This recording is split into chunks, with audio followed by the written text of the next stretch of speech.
Let's roll. This is Countercharge, your podcast for ranks, flanks, and kings of war.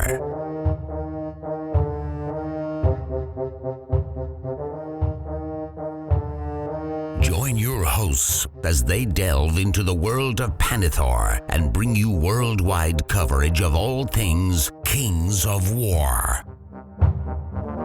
Welcome to Reform and Wrap Around. I'm Rough Enough. And I'm Matt Croger. Well, what do you think of that new name? You know, getting a dry run in our September Fireside. You know, where Rob and I are back together, a little bit behind schedule. And what I'm going to declare is it is the 8th of October here in Australia. And so you are going to be hearing this after we've done some exciting episodes from Rob on 4th edition, captured at Michigan GT, as well as post-release of a very important video from Mantic. So hopefully you've all had a listen to that. So we'll be discussing that on the show today, as well as other topics and some answers to your questions when we put up the last-minute post. So we hope you enjoy our September Fireside. But before anything else, Rob, we should probably do our usual and get into a hobby catch-up. What have you been up to? So for hobby, I just did two things. For Michigan GT, I painted a Sharp Stick Thrower, which is the Sharp Stick Thrower off the back of the Slasher.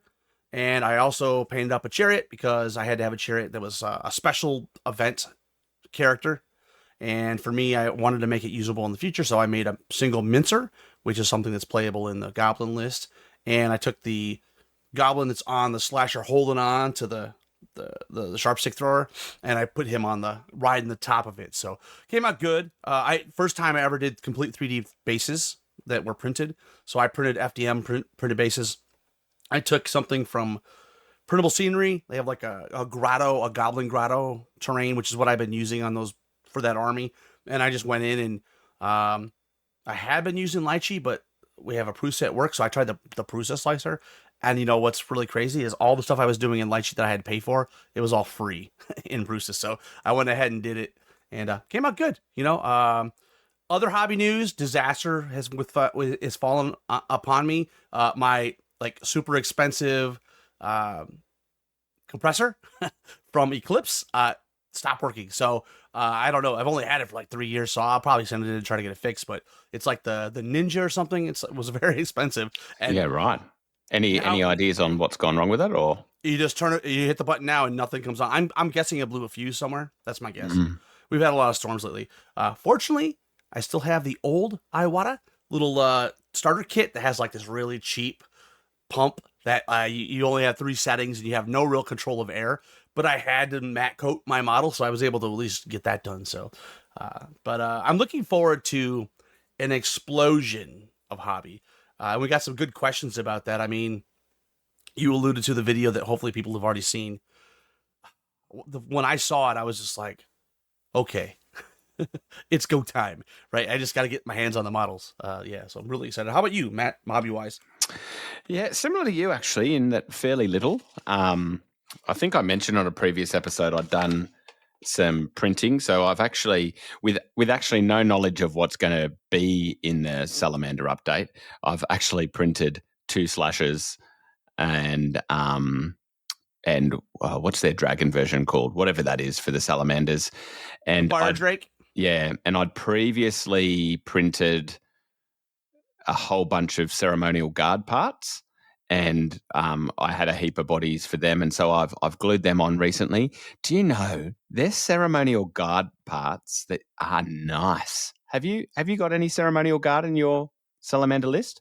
Yeah, I've got a horde, and I'd like to get more. The upgrade bits are really nice compared to the standard Salamander kit. Well, and the old school way to do it, which is the way I did it, was they were not 3D printable, so I had to beg, borrow, and steal to buy the resin upgrades. But they're awesome, dude. So being able to print them at home is even better. I will say I am souring on resin. I hate to be the one to poo-poo this, but I have so much resin in my Goblin army, all those Luggets, and Maw Beast. I'm just so tired of snapping I picked up a unit and 4 Luggets broke. I'm like, yeah, it can make a big difference with what it's printed in. Were they printed for you? No, these were all the real resin from Mantic.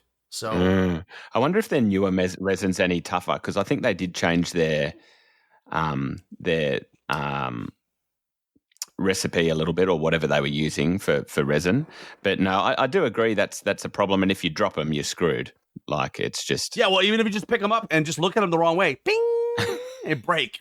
And the good news is they're available now to 3D print. So I've got a bunch of swords that I have to like replace and then paint. And so I'm really excited about the goblins though, because I just think we're going to get into some of this stuff, but I really think the goblins are going to be in a super good place, which may surprise people because of the shooting changes. But going in to 4th edition, I'm really jazzed because I think as I found it, like, you want to ask people questions, we'll bring 25 units, right? And it's like, okay, what are you going to do now? Exactly, and the shooting can just bring them close enough to being taken off, right? And then that being poor in melee maybe doesn't hurt you as much anymore if you're shooting heavy, because you just got to do a wound to pop the rest, you know? Yeah. So perhaps we'll see. But yeah, but I mean, I also know what you mean about resin. It's also tougher to glue than plastic. So that's why with, like, so you see, great for radio, but this slasher here, the whole body and everything, I just assembled in and then printed as one piece so that I didn't have to, because I find particularly the heavier pieces, they're a nightmare to glue. You got to pin them, and I also hollowed it out. So no one's going to see the underneath of the model. Yeah, so you hollow it out for printing purposes. Yep. Doesn't use as much resin. It means you got to leave it to drain for quite a while, because it can, be dripping resin for a while. But now it's super light as well, and it's going to be no. Now, if you're more creative, you could maybe you have that completed file, right?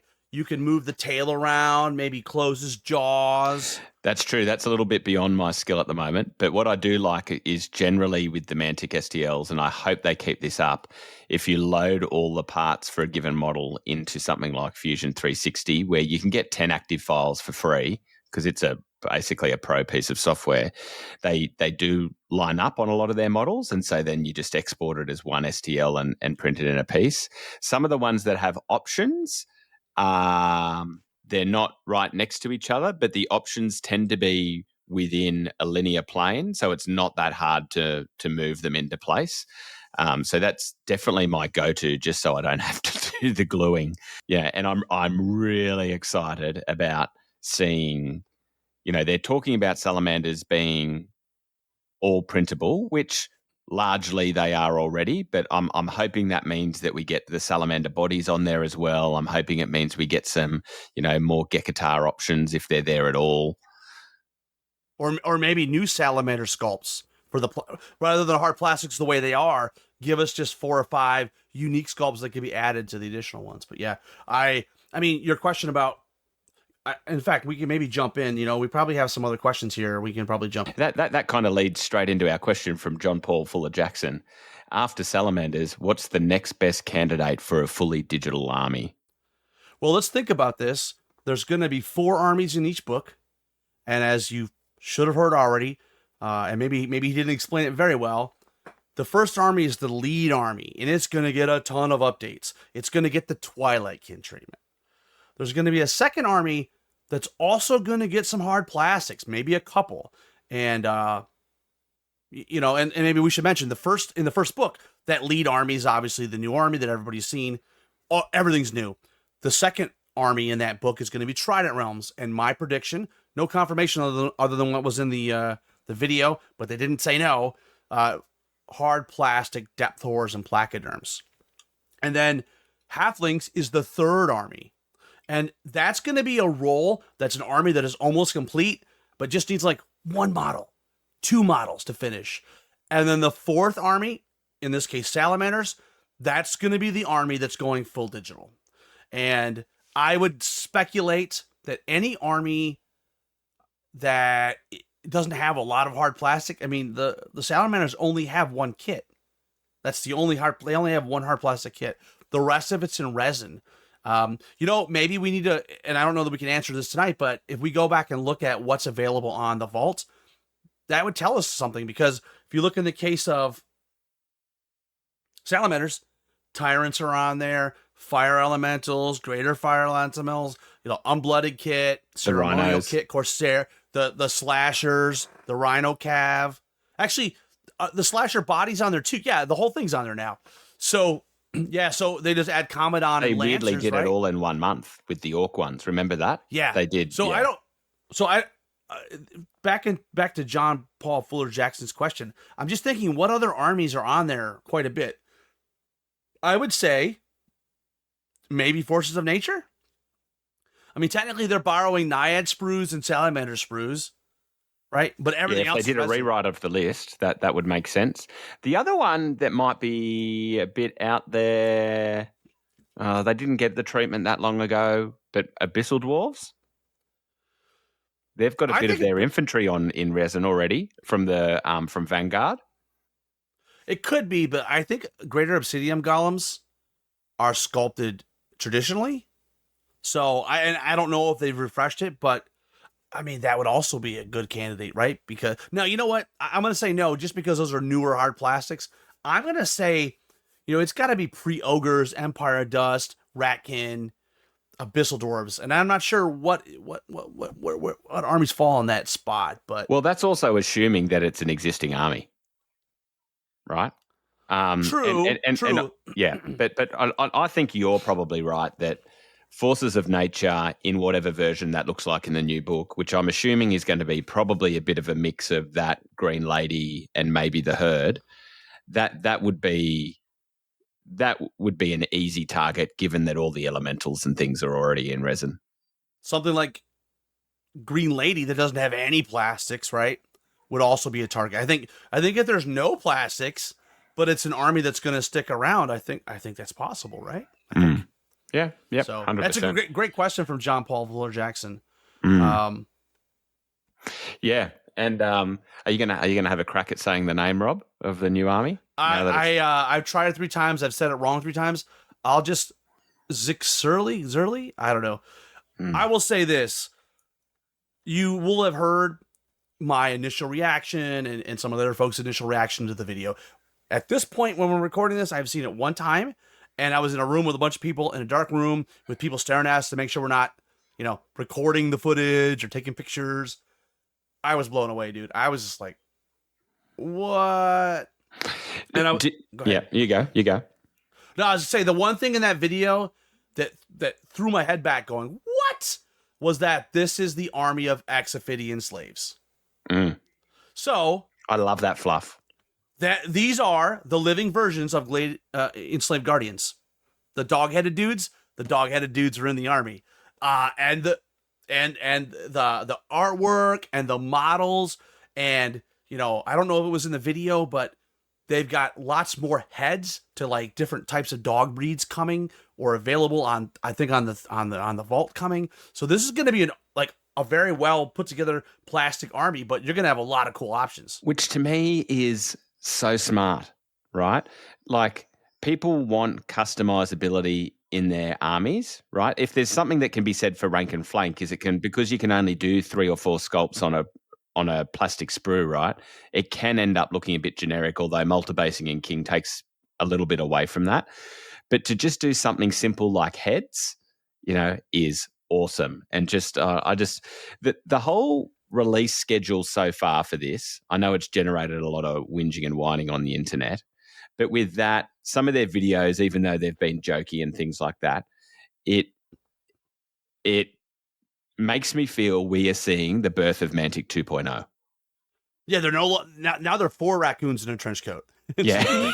Right? Right? Yeah. Look, we'll see if things get delivered when they say they will be. But well, about the new army, what I'll also say is when I saw back in the day concept art, it was more jokey, more like maybe not taking a piss, but it certainly wasn't as serious. And I know it's weird to say about an army, but the models that I saw in that video were professional and they had an aesthetic that was consistent. And, I know we're going to get lots of questions about, it's not Cathay, guys. Like I saw this a long time ago before I'm sure I didn't know anything about Cathay. So it just happens to be that where this army lives and has been fleshed out in the background, which if you're reading the books and the fluff, you should know it's in the East. Yeah, and that Eastern theme, Asian theme is a classic trope, right? It just takes different forms. So, I don't think it's certainly not Cathay. Yeah, I'm really looking forward to it. And this plays into another question that wasn't done on the thread, but slid into the DMs, Rob. It was about this. And there's been a few comments around this on the whole book release schedule and things like that. And, if those 4 armies aren't in the core rule book, that's just so GW. What we heard on those things with you is Ronnie basically say, we've made more money than we expected from Hatlo, right?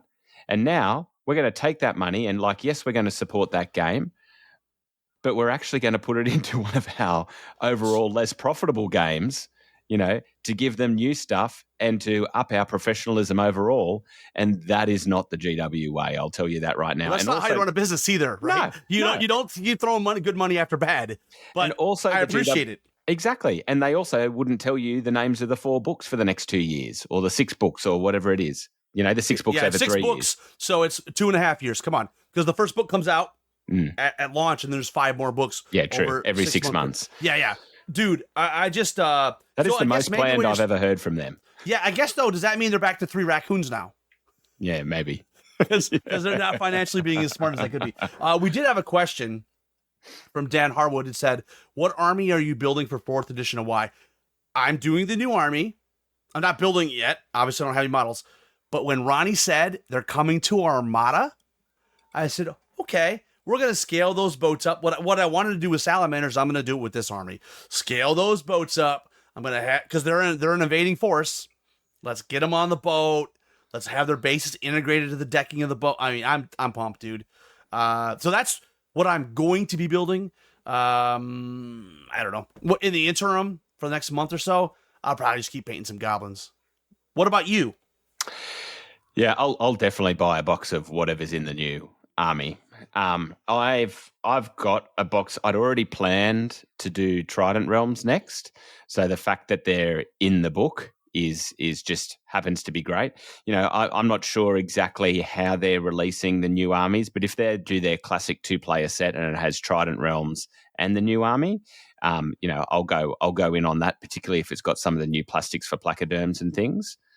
So I'm going to say new army and Trident Realms. I've had my Iron Goblins for a while, but I think given I've got those, and I'll probably add to the Salamanders depending on what's in the book. So my guess here, no inside baseball, pure guess. You're going to get 2 new plastic kits for Trident Realms. Why can't they make a new ambush box? Yeah. Right, so and give you the models. Well, that wouldn't surprise me. Or they've already got a Champions box, don't they? But he did say if they come out with new plastics, they might give you a new Champions box with a new character. Yeah, true.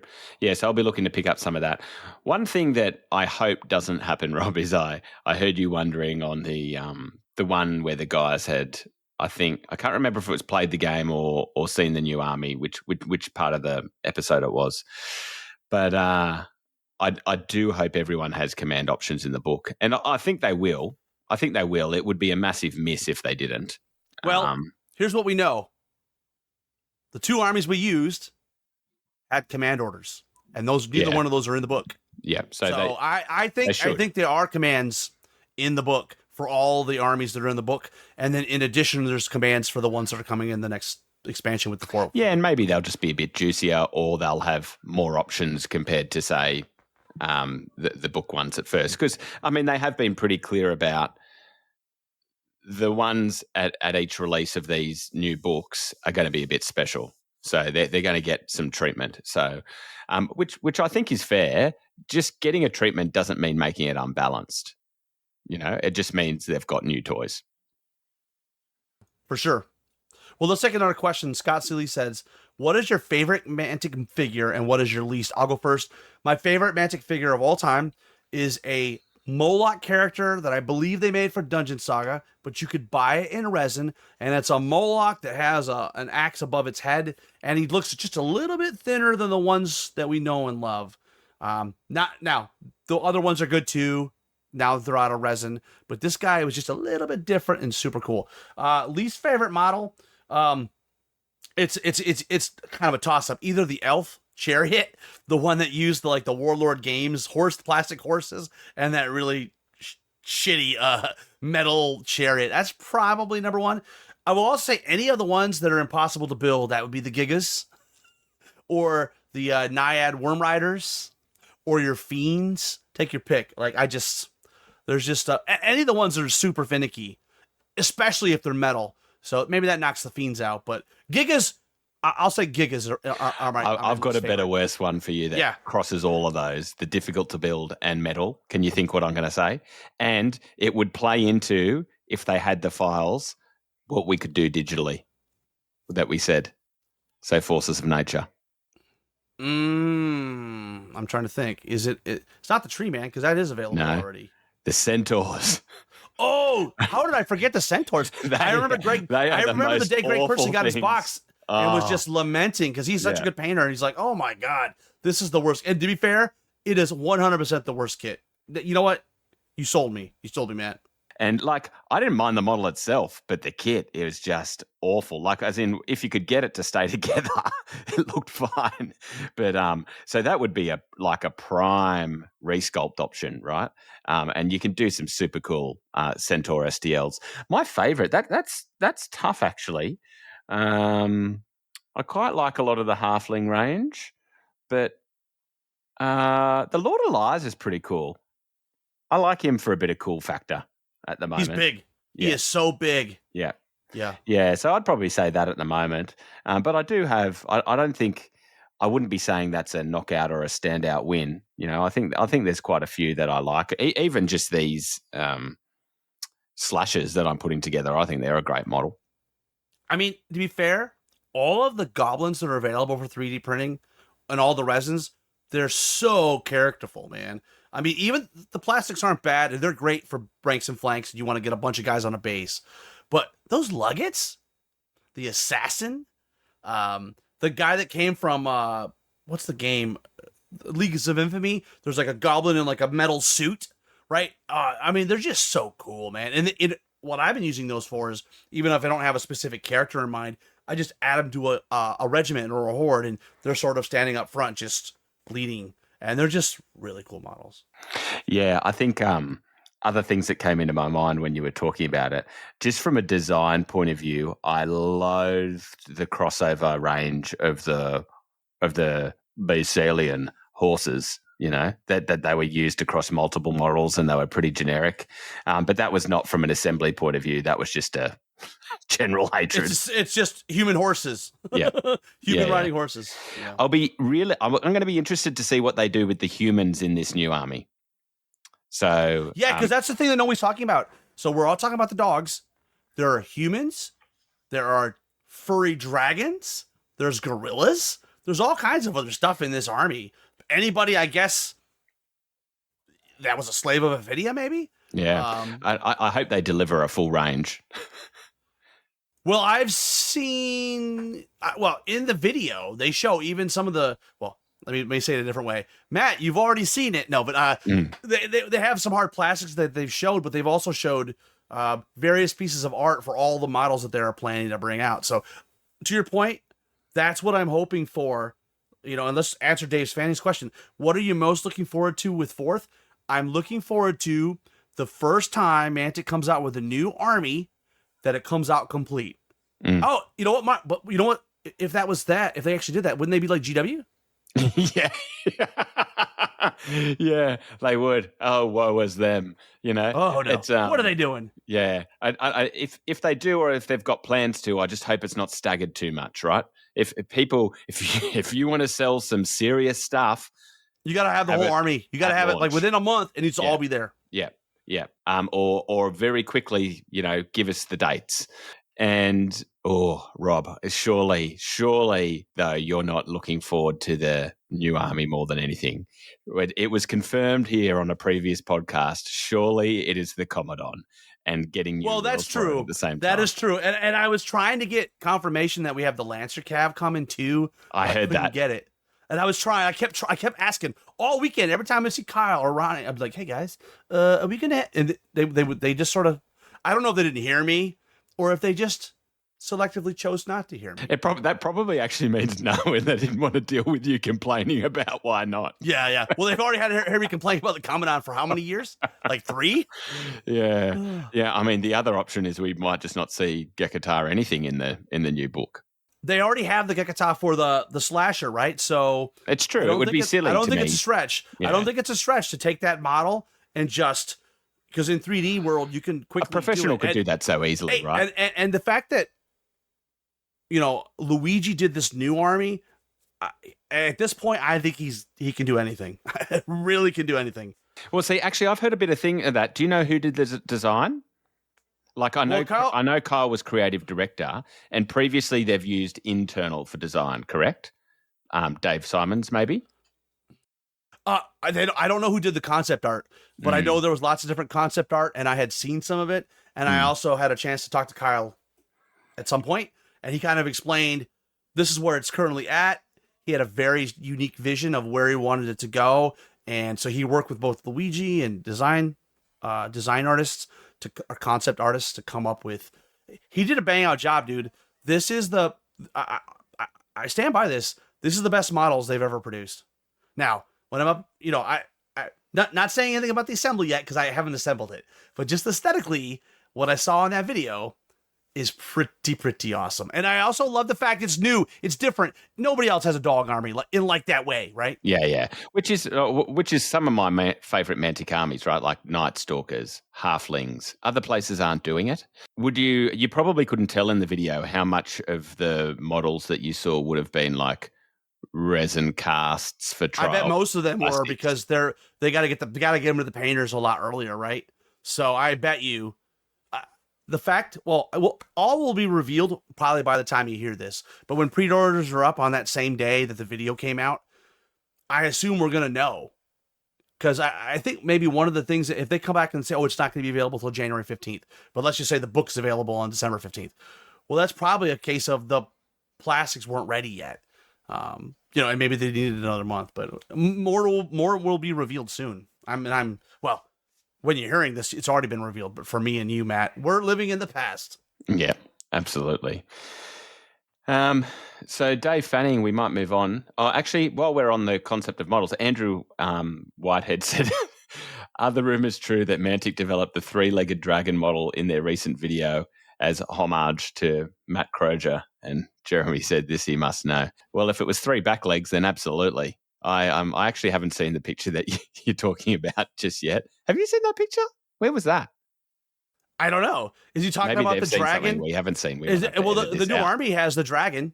Did it have 3 legs? But I don't know that it has 3 legs. It looked more like a dog dragon. Like one of those Chinese dragons. It doesn't look like. You know what it reminded me of? The Never-Ending Story. Oh yes. Right? Yeah, right? yeah. I don't know what what's it called. What's it called? I don't know. Falcor, that's right. Falcor. Yeah, that's cool. Well, yeah, I mean, I can confirm, Andrew, yes, if it's 3 back legs, absolutely. I do talk to Kyle occasionally, and given he was creative director, that wouldn't surprise me at all. Right, so circling back to Dave Fanning's question, what are you most looking forward to with 4th? To be honest, I'm just looking forward to the streamlining of movement rules and how that changes up tactics in the game. I'm looking forward to that, and I think command orders improving the usability of your generals, let's say, or your heroes or warlords, can't remember what they're going for, I think makes them impactful and provides that little bit of variability, which I'm quite looking forward to.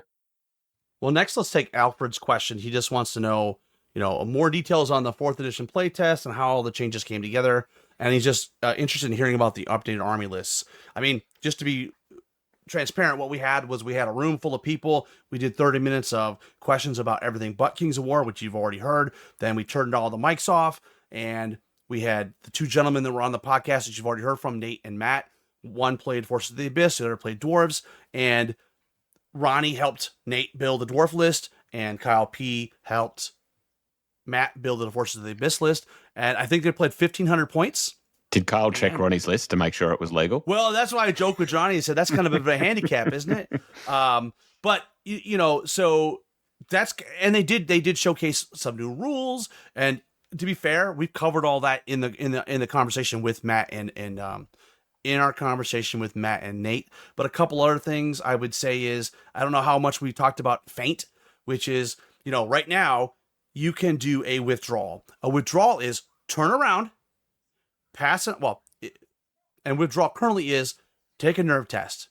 If you pass it, you turn around and you run 2d6 straight back. And your butt's to the other unit. If you fail the nerve test, you're gone. You're routed. There's a wrinkle to that if you have a unit, and the specific instance was the Frost Claw Riders had feint. They did the withdraw and they ran, but feint lets them turn back around. So basically what you do is you remove yourself from combat, turn around, ready for a second charge. He was then able to put some other unit into that unit to pin them down. And then so basically he was able to, over 5 turns, he was able to make multiple charges with the cavalry unit, which is pretty cool. And given that you can't be taken off by charge. shooting now, it's more worthwhile. So you can do that. You're not going to get taken off. Of course, you could be devastated.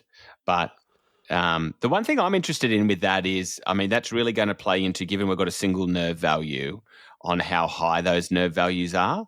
Because if they've been in combat and taken some damage, I do wonder how many people will risk the nerve roll. And I do wonder if things like Fearless, if they're still paying for Fearless, if Fearless is really, okay, yeah, you can't get waiver from shooting, but are they going to give them more nerve to show that they're a little bit more sustainable? Because the other thing that Marshall Temple asked that we talked about, I don't know if we talked about on the show, was the Fearless surging shambling units. They're not getting anything special for pivots. Like they're not as mobile, right? They're they still can advance at the double, right? So yeah, I think it was, who played Abyss? Was it Nate? Yeah, Matt played Abyss. Matt played Abyss, and Nate played Dwarves. Oh, okay. So Matt did mention that the Abyssal Horsemen, it didn't feel like that they got anything for their previous Fearless, but that also doesn't mean that the unit just wasn't changed to basically be not a Fearless equivalent. Right. We do, for that unit specifically, we found out that there's no benefit to charging off a hill. We also found that that unit, and I think most cavalry are going to be all Thunder Charge now. So it was Thunder Charge 3. We also found out that if you're hindered, you lose all your Thunderous Charge, not just one. So, yeah. Which is a big step back to where it was. I'm going to be really interested Second edition to how that played out. It was mostly, pretty much all Thunder 2, not Thunder 3. But the difference here is with the withdraw ability and feint. And I don't know which units have feint. They had with a regiment of Frost Claws, you would understand that would have feint. I don't know if Abyssal Cavalry are going to have it.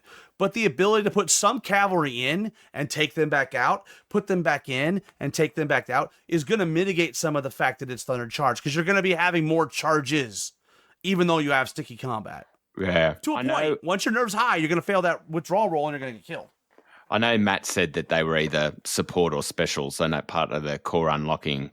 But I kind of hope, not knowing the whole rule set, I kind of hope that in a lot of armies that cavalry might be an option for core. Otherwise, I do have a little bit of a fear that you just won't see them much on the table like at the start of second. The other thing to keep in mind, I don't know, it's an emerging tactic. I don't know if anybody talked about it on one of the shows, but you've got Chaff locked into a combat. You want to get them out of there, and they have crappy nerve. Just go ahead and make them withdraw and hope they pop.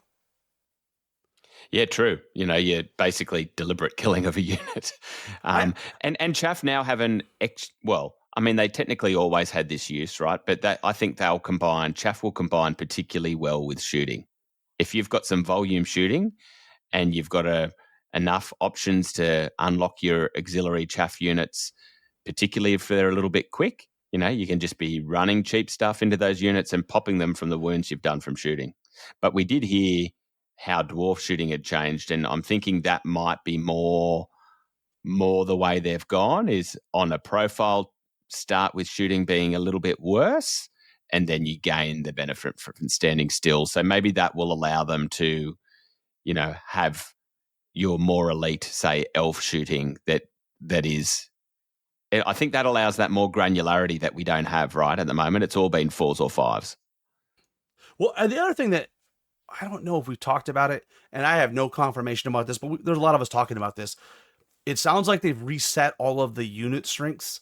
So, things that might have used to be 3 might be, or might used to be 2, it might be 3 again. I don't think, well, my theory here. So this is Rob just putting the tinfoil hat on. I think we're going to have a unit strength for a regiment. We're going to have a unit strength for a horde. And we're going to have a unit strength for a troop.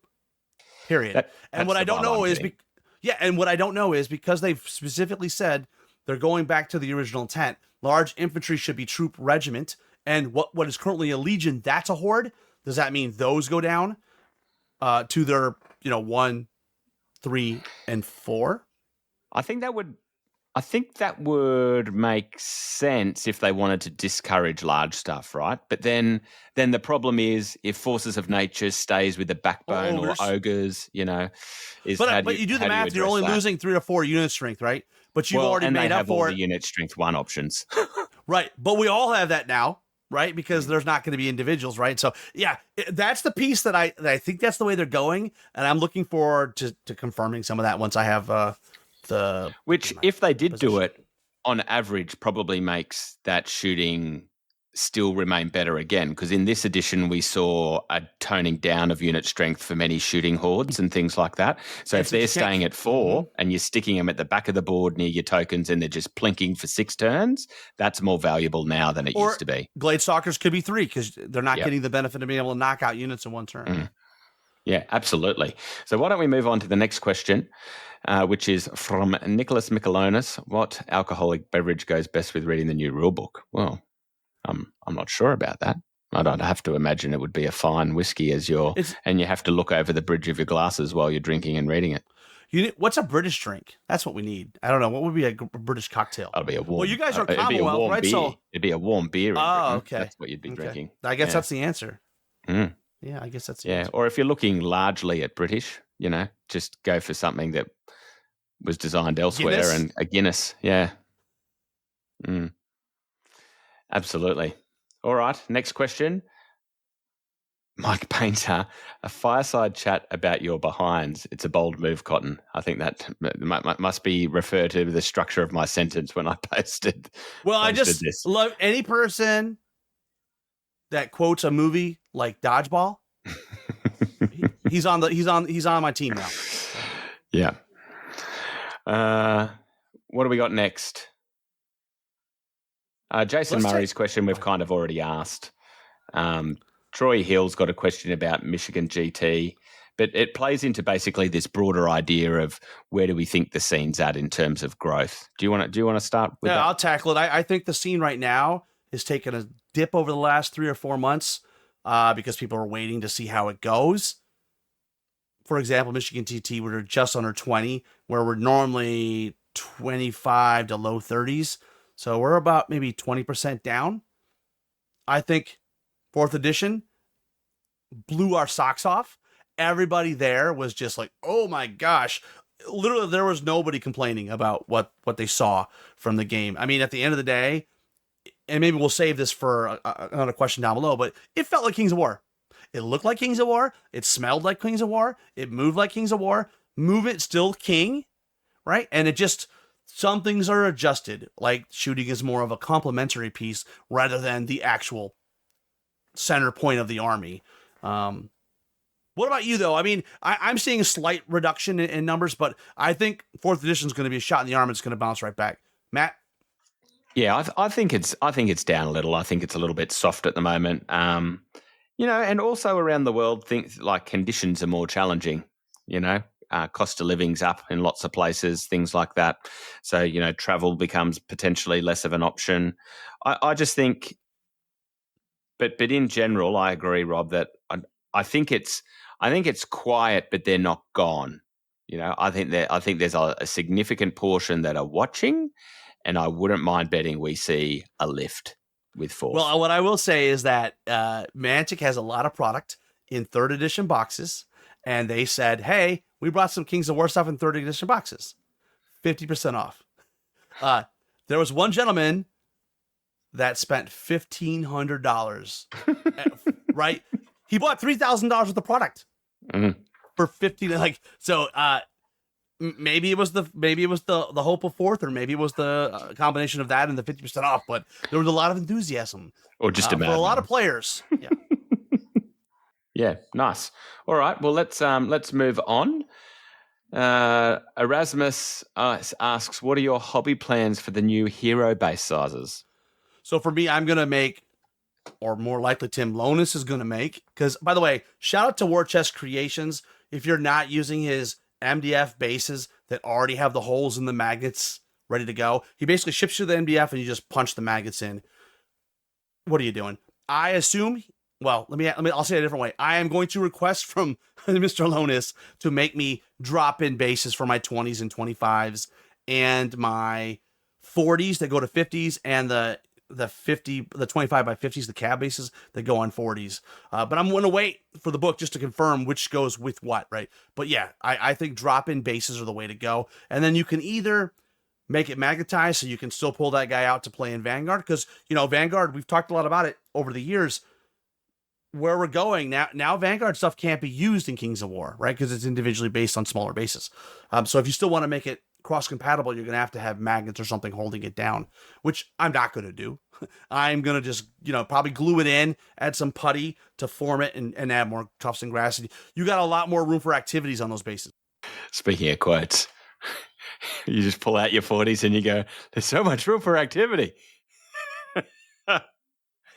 Yeah, look, for me, I don't know. It'll depend on which ones. I'm probably more likely to rebase, to be honest. And the plan would be, because I'm probably not going to play Vanguard unless they launch a new one. And even if they do, they might keep it on 40s.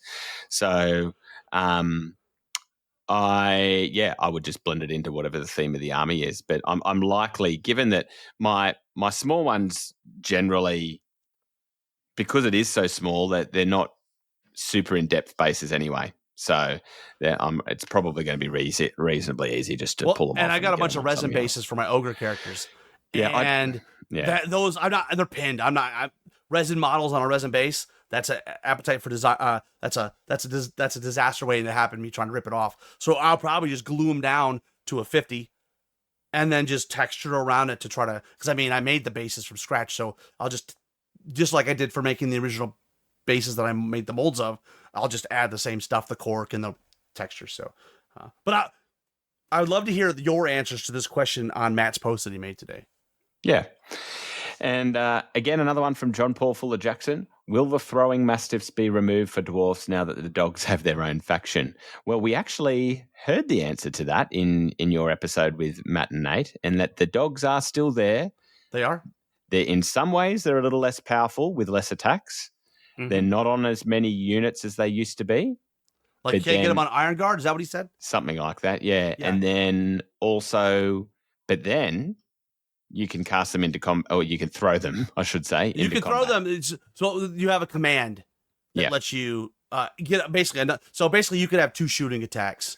And I don't know. So I asked Matt that question. I'm still not clear because I wasn't standing right there when it happened. I don't know 100% if you could throw them into combat, but I do know that his Iron Watch shot and then shot dogs. So at the very least, the command, which for those who don't know or haven't heard yet, commands are within 12 inches of the character that's going to cast it. And you have to roll a test, either 2d6 for a champion or 3d6 for a warlord, and you have to get 1 success, which is a 4. It's like the saucer, right? Which is nice. I like the impactful nature of that, which means they're not just going to become cheap individuals you throw into combat, right, Rob? So I think this will make it more interesting, because I'm thinking about Clash, which in January, which as long as the release date is reasonable for when we can have the models and the new rule books, is very likely to be 4th, and maybe even certainly be the first bigger tournament of 4th, I think.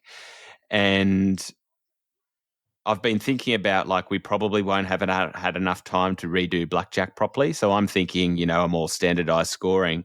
But given that heroes are going to be reasonably important, you can potentially attach bonus scores to, knocking out a warlord or taking out all the enemy characters and things like that, so that you get that slight adjustment in, more like what you've designed with the countercharge scoring system. It'd be reasonably easy to tie them to that, because it's not going to be as likely that people are putting them in order to throw them away. So we answered that, and Jats asks, what came first, the chicken or the egg? I don't know, mate.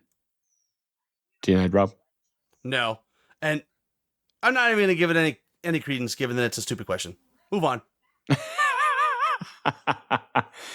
No, we love Jats. We love Jats. Yeah. Terry Erickson. Is there an army, if a single hero from the lore becomes playable, that you would immediately build? And why is it Orion of the Basalians? Well, that's a tough one. I think most of the ones I would build are already in the game. Like, they're already in the game. Oh, so... do you know what's had me frothing that I've been reading? Nature's Night. That's an old book.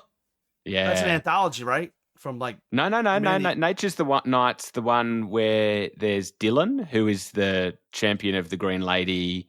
In that's it the one that the original author orders of the left or Abyssal something? Hunt, and there is order, and I'm reading it and I'm like, oh man, I hope this order exists. Like, I hope these guys continue to exist, as well as, potentially get a bit of love in the future. It's obviously not in this book, but whatever they do with nature, I hope it becomes overall less specifically just nature and more Green Lady-esque with some knights woven through. Because it's not so much that, like, Dylan's a super character, but it's probably just that I would love to see that lore brought to life. And probably because they brought in a special character, Order of the Champion of the Green Lady, didn't they? But they haven't got a model for it. Yeah. So actually that probably would be it. But less so about being Dylan from Nature's Night, and more so just a champion of the Green Lady. So I just gave this question some thought. I would pick Captain Ferna, who is a salamander from Ascent of the Goblin King. She's the one that's leading the whole crew of salamanders abroad. So that would be my pick. But you've already got a salamander army. Yeah, but I want a new character to lead it.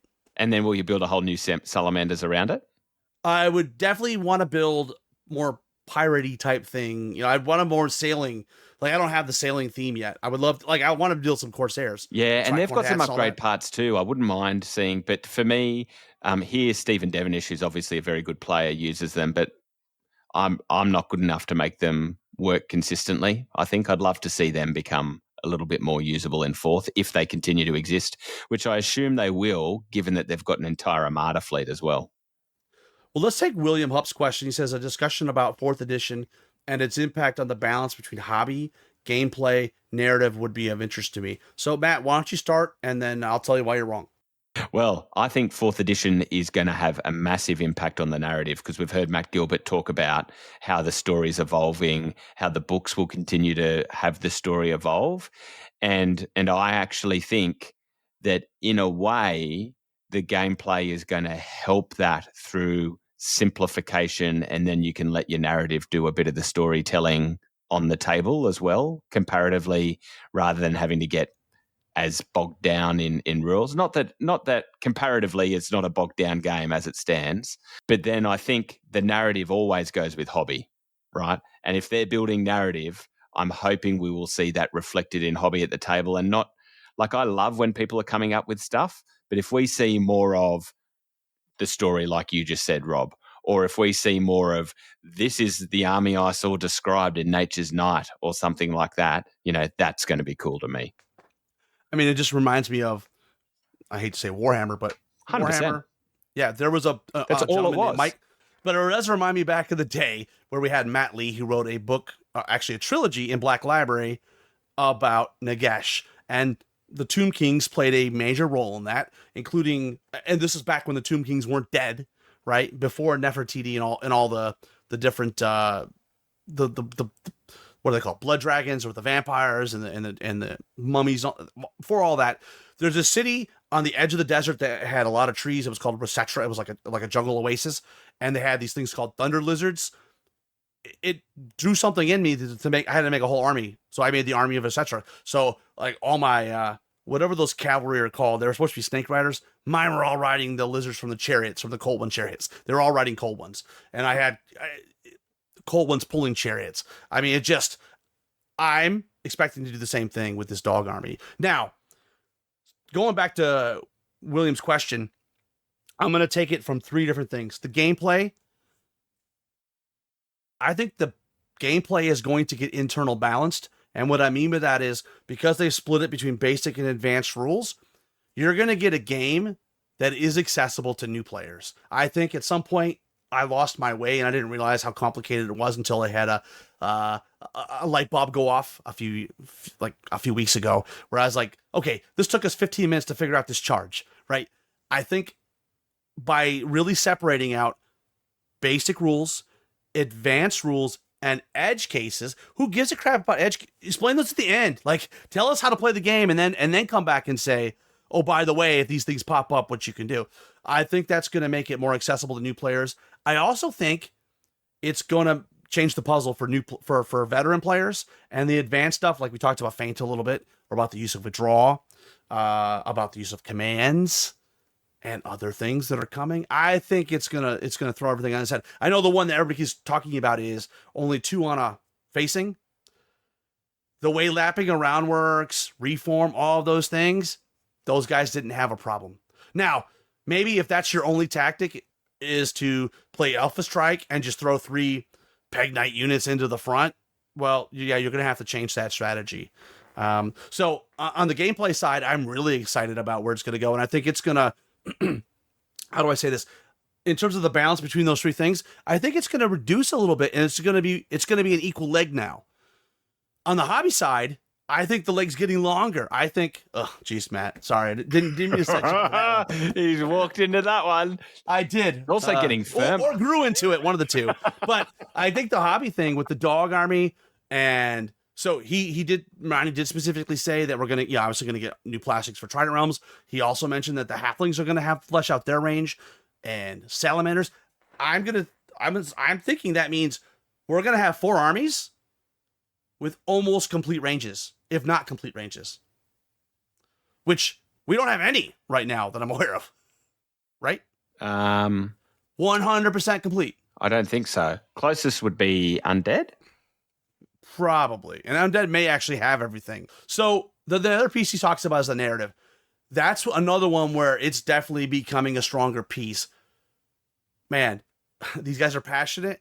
And as I was talking to him, it dawned on me, I said, oh, that thing that Ben Starter added to his book. Oh, they've been working on this for several years now. Like, this is not, they didn't just come up with this 6 months ago. This story arc was in development for 2 years. Or more, because it's in the books, it's in the background fluff, and now we're going to see it in the models and in the rules. So I am just over the moon. And I think the fact the books are narrative expansion books, right? Yes, we're getting a new list, and the lead army in that's going to get the Twilight Kin treatment, but that's not why you buy the book. The fact, if you're just a hardcore gamer, don't buy the book. Just use Companion.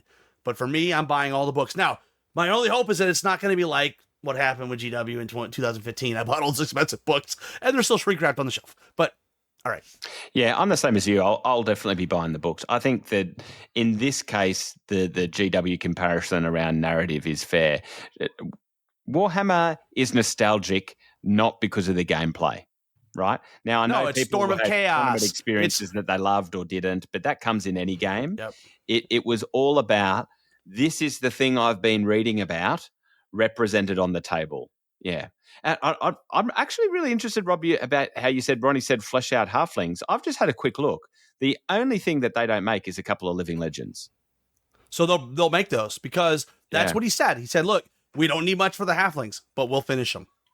That's the third army. The third army is going to, in every book, is going to be one of those armies that's almost complete, and they just need to add a few little bits and bobs.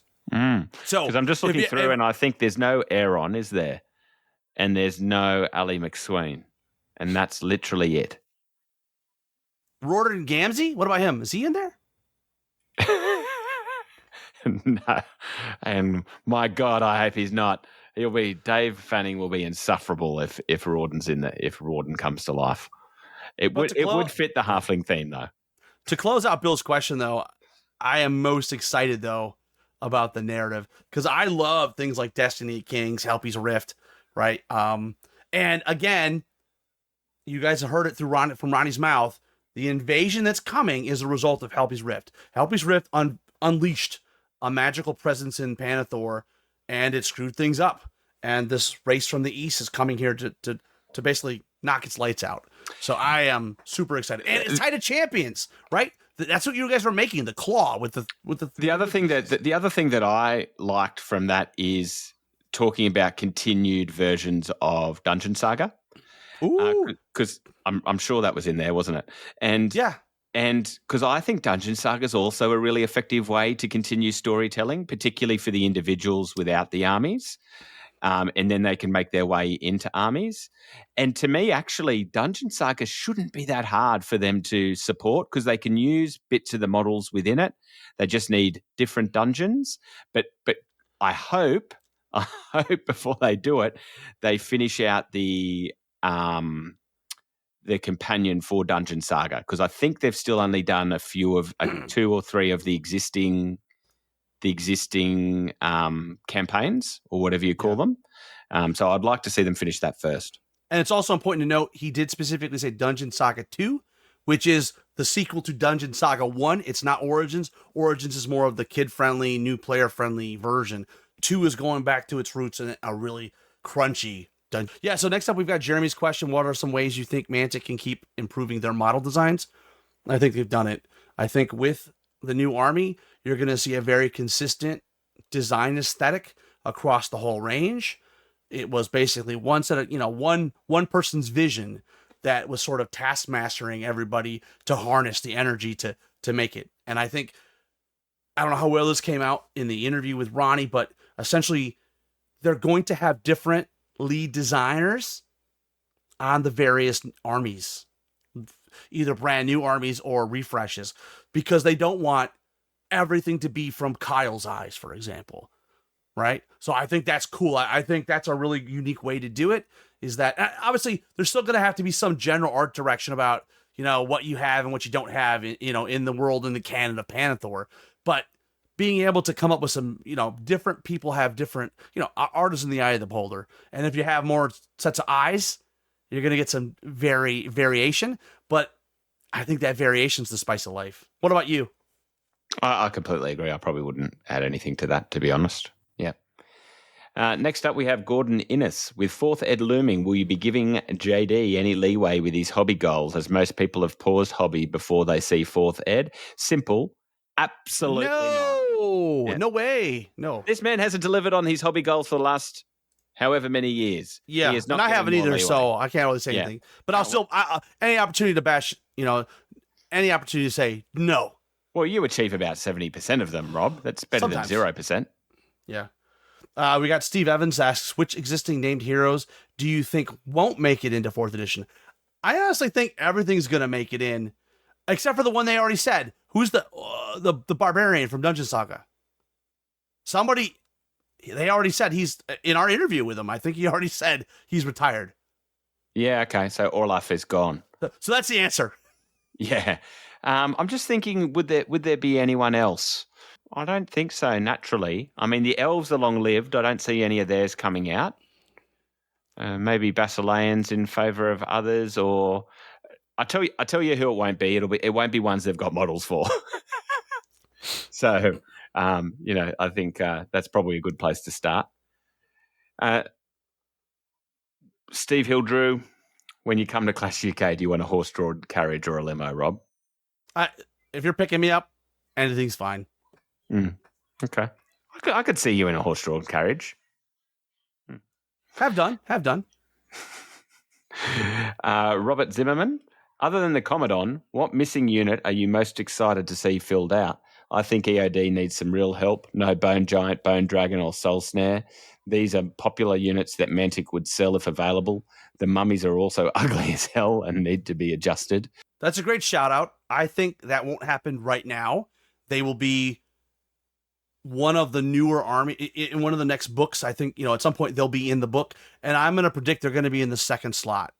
Like an army that has some cool stuff, because they just got the hard plastic foot soldiers, and they got the hard plastic infantry and the cavalry, right?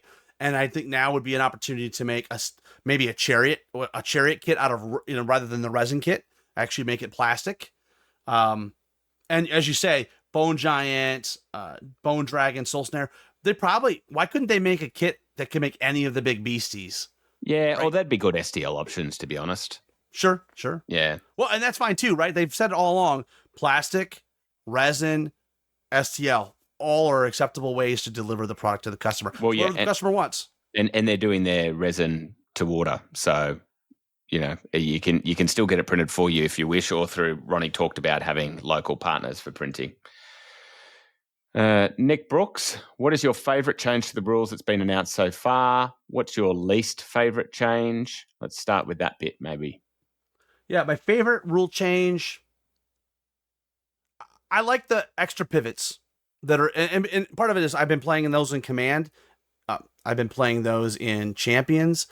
They're not 100% overlapped, right? There's some differences between the two games, because I don't know how well you caught that in the interview, but Ronnie did say that Rob Berman and Matt Gilbert did Champions. Alicia was not involved. So all of those things were just things they were going to try out to maybe get into 4th edition. And then Alicia came on, took some of those things, but tweaked others. So that's my favorite change.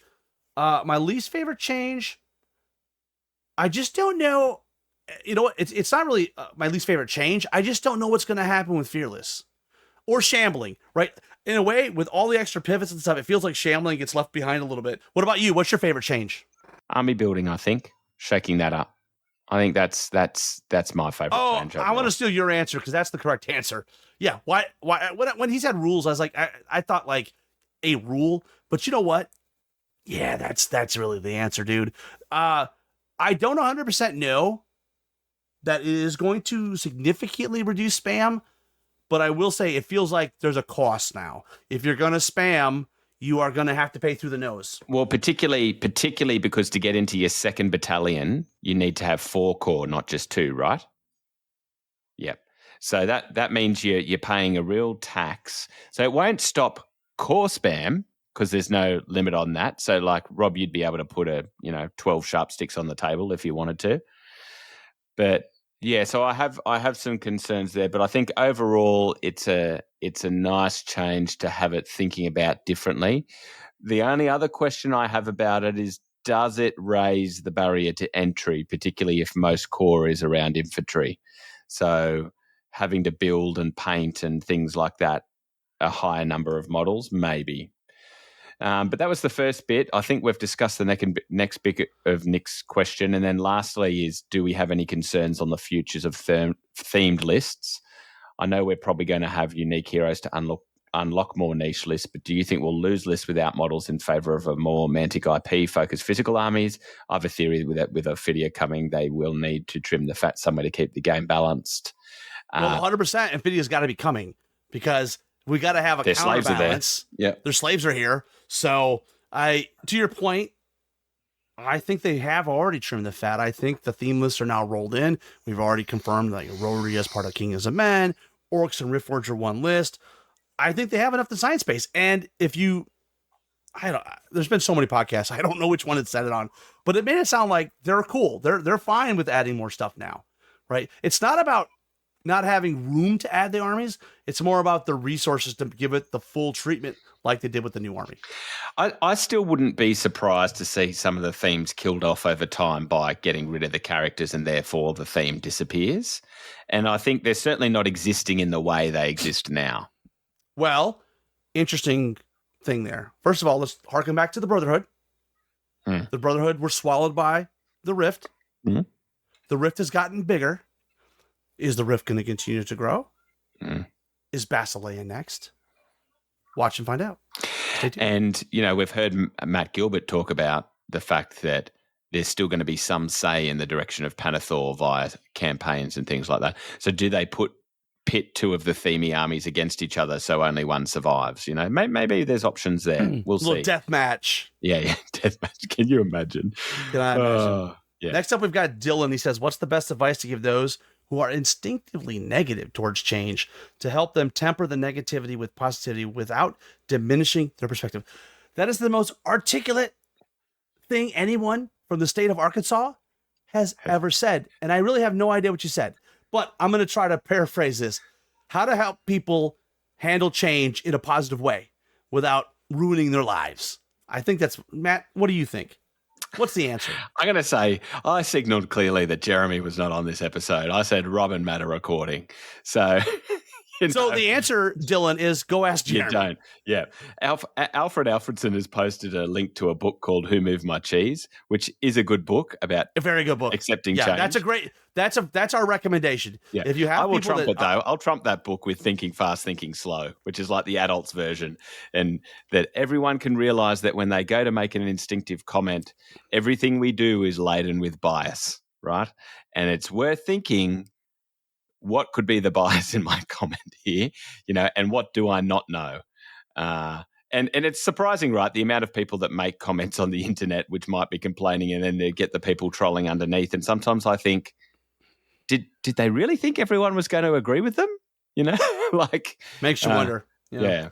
Well, next up we've got Andrew who says, "Are zombies any good in fourth?" I don't know. We didn't see zombies being played on the table, but if my theory that we're going to have a set unit cost for things like zombies is true, and you know what? I'm sure at this point it's too late. I would assume the book is already out to print potentially. If that's true, I think things like Ratkin, goblins, zombies, scarecrows are going to be amazing in certain scenarios that are unit strength based, and not all scenarios are. I also don't know, and this is where I don't have any clue, is they played a scenario, a normal scenario, but they have this new scenario matrix thing. So going back to Bill's question about narrative, that plus the ability to randomize terrain on the table, I think is really going to play into the narrative aspect of the game. But where I'm going with that point is I don't know how that matrix is going. Like, does it have a unit strength as an option? Is it got token? I don't know how. If you generate a scenario, is unit strength going to be one of the characteristics that are part of that in terms of winning? I don't know, but I would just say Marshall Temple proved without a doubt that zombies are still viable. I think he had 10 regiments, maybe 8. And he had 2 hordes of zombie trolls, and then 2 legions. He had the formation. And he beat Nathaniel Johnson with all defense 6, who won the event last year. And in the first game, the first round, he sent Nate to a fiery depth of hell with all the rest of the dead people. So he made zombies work. I think, I don't know, Matt, what are your thoughts about zombies? I think zombies are going to be great again. Make zombies great again? Is that what we're saying? I don't know. Well, I don't know if they ever weren't great, to be honest. I think anything that's cheap tends to be great, to be honest, in a formulaic environment. So I think it's very unlikely that they're not good in fourth. And maybe Andrew just has lots of zombies. I don't know. Next up, we've got Daniel Haslam, and we're going to take his second question. Does Ronnie have a hat budget, and by how much does he exceed it? Well, I did find out that he had a really cool vintage Halo hat that said UN whatever. He had a vintage Halo hat given to him by Microsoft. He gifted that to Kyle Ritchie. So I guess what I'm saying is he doesn't need a budget, because even though he loses hats and gives them away, he's not paying for them. He writes it off on the company card. Right? He owns the company. Absolutely. Surely. Right? Surely. Yeah. What's going to be in the fourth box set? I think the new Army and Trident Realms. Obviously, they both have new plastics coming out. Trident Halflings have already been in a 2-player starter, and Salamanders doesn't have enough of a physical range to be in a starter. So I think it's those. Absolutely, and I couldn't care about tokens or extras to see in there. Actually, there probably will be for standardized objectives or things like that, but people can do better on their own. Yeah, what you can get from third party are better, but I will say I think the existing stuff is still going to work. So the tokens they already make, the rules none of that changes. Like the game, the scenario play, well, you know what? I'll shut up because I haven't seen the scenarios. Maybe they added a bunch of new ones. I don't know. Patch Adams, where is Surge going to be in fourth? And can we expect some cool hero abilities to complement it? I think Surge is going to be, on one hand, hurt a little bit in the fact that they're not really getting advantage of some of the new movement options.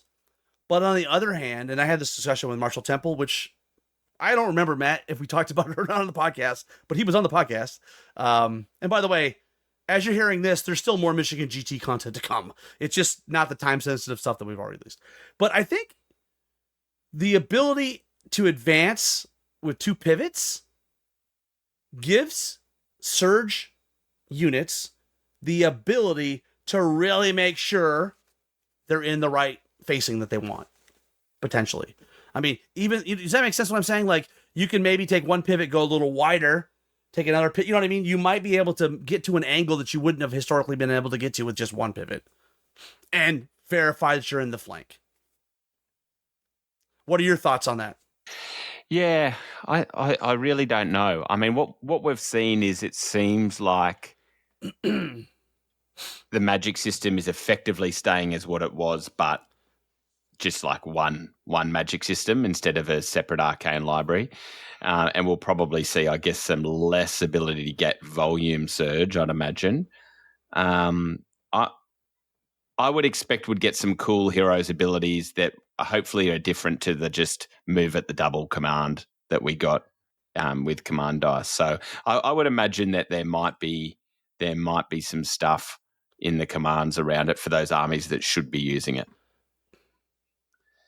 And then our last question, Rob, is from Scott Bradley.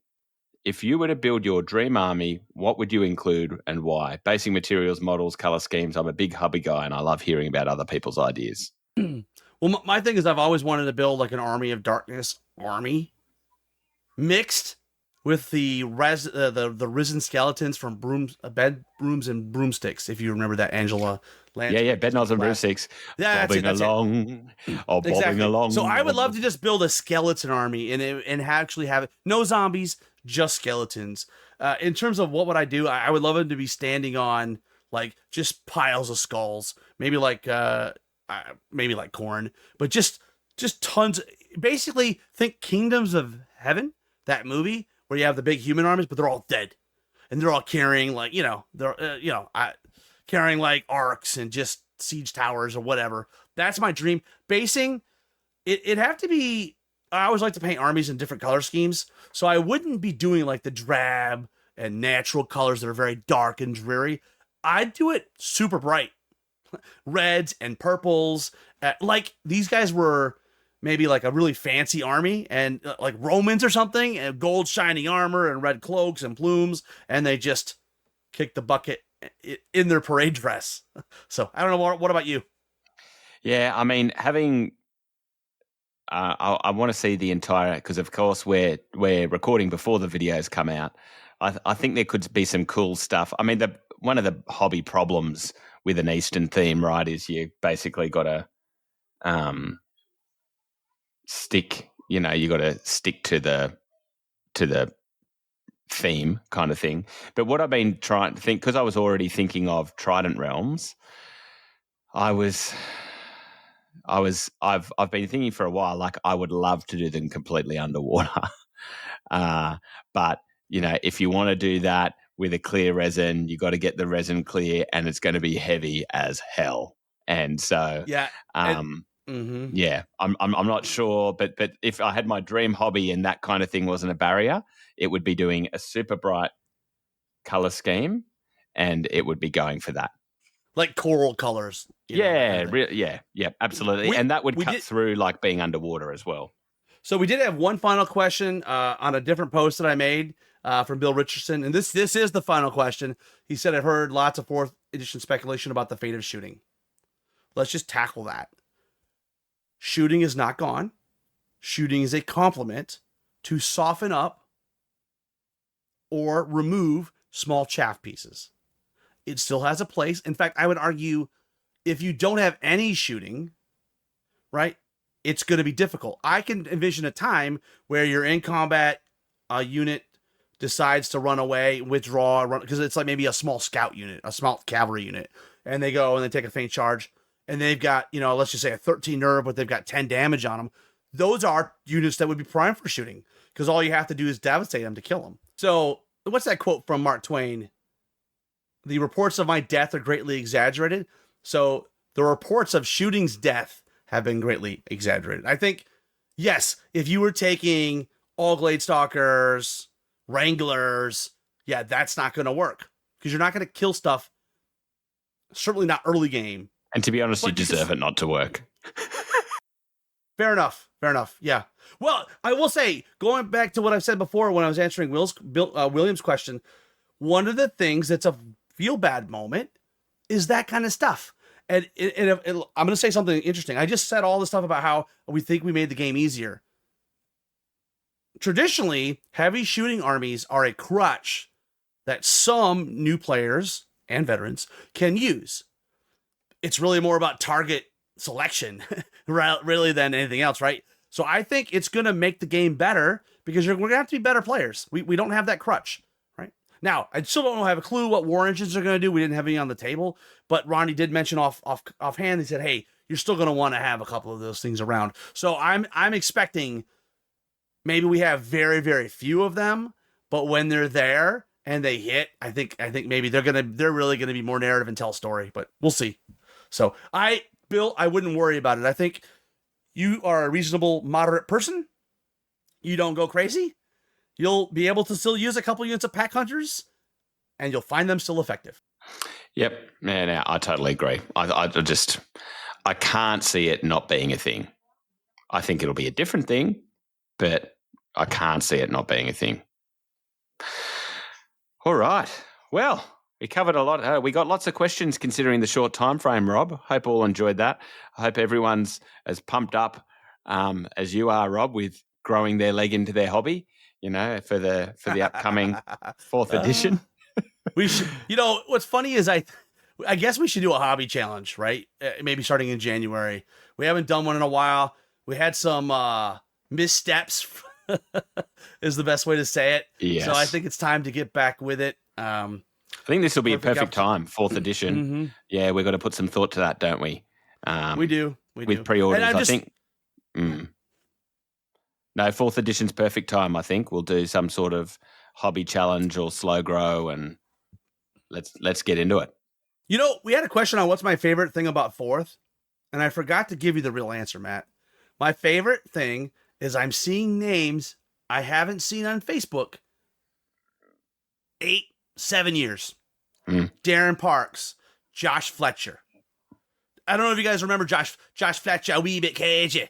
Was like one of the very first UK masters, right? I don't think he's played Kings of War in 10 years or 8 years. Darren Parks is the proverbial Dan King, punching bag. He could be potentially coming back. So, it's going to be great to have new and old friends returning to the table. Would you say it's going to make Kings great again, Rob? I would say that, yeah. I actually really think the more I didn't realize it for whatever reason. I just didn't see it, but I didn't really enjoy 3.5. It felt to me, this is going to be a weird metaphor, or I don't think it's a metaphor, but another example, when we went from 6th to 7th edition in Warhammer, where it went from like ranks and flanks to more hero hammer again, where you'd have these overpowered characters that could be in the front rank and just take out whole units, and you never got to fight back until 8th edition came out. So I feel like we're going from 3.5 to 4 is going to be that rejuvenation of my hobby. Like, I like big units. I set Matt up, but he didn't take it. Fine. But I like lots of infantry on the table, right? I want, when I look at the table, I want to see Pelennor Fields. I want to see Battle at Helm's Deep. I want, take your pick, whatever battle. I want to feel that. Now, what I don't want to feel is when we first started playing 1st edition, the story was, you're the king of your army. No, I don't want to be the king. I want the king to be on the table. I want to be the general that's pushing that king forward. I want them to. I want to play in their sandbox, if that makes sense. Yeah, you're the abstract essence amongst them, Rob.